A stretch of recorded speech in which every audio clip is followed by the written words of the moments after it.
അത്തൻ നബിയെ സല്ലല്ലാഹു അലൈഹി വസല്ലം റജുലൻ, നബിയുടെ അടുത്ത് ഒരു മനുഷ്യൻ വരികയാണ്. നബിയുടെ അടുത്ത് വന്നിട്ട് സംസാരിക്കുകയാണ്. ഫക്കല്ലമഹു, സംസാരിക്കുന്ന സമയത്ത് ഫജഅല തുറഇദു ഫറായിസുഹു, അദ്ദേഹത്തിൻ്റെ പെരടി ഇങ്ങനെ വിറക്കുന്നുണ്ട്.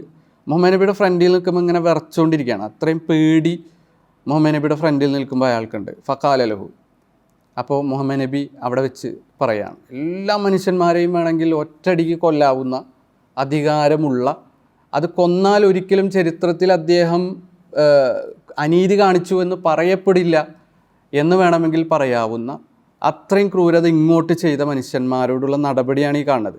ഒരു വ്യക്തി വന്നിട്ട് ഇങ്ങനെ പേടിച്ചിട്ട് മുഹമ്മദ് നബിയോട് സംസാരിക്കുകയാണ്. അപ്പോൾ മുഹമ്മദ് നബി പറയാണ്, ഹവ്വിൻ അലൈക്ക്, സമാധാനപ്പെട്. ഫ ഇന്നി ലസ്തു ബി മലിക്, ഞാനൊരു രാജാവൊന്നുമല്ല, ഒരു സ്വേച്ഛാധിപതിയായ രാജാവൊന്നുമല്ല ഞാൻ.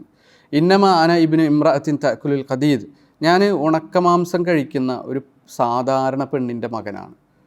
അപ്പോൾ തന്നെ താഴ്ത്തിക്കൊണ്ട് വിനയം കാണിച്ചുകൊണ്ട് മനുഷ്യന്മാരുടെ മനസ്സിൽ സമാധാനം ഇട്ട് കൊടുക്കാൻ വേണ്ടി ശ്രമിക്കുന്ന മുഹമ്മദ് നബിയാണ് മക്കം ഫത്തഹിൽ നമ്മൾ കാണുന്നത്.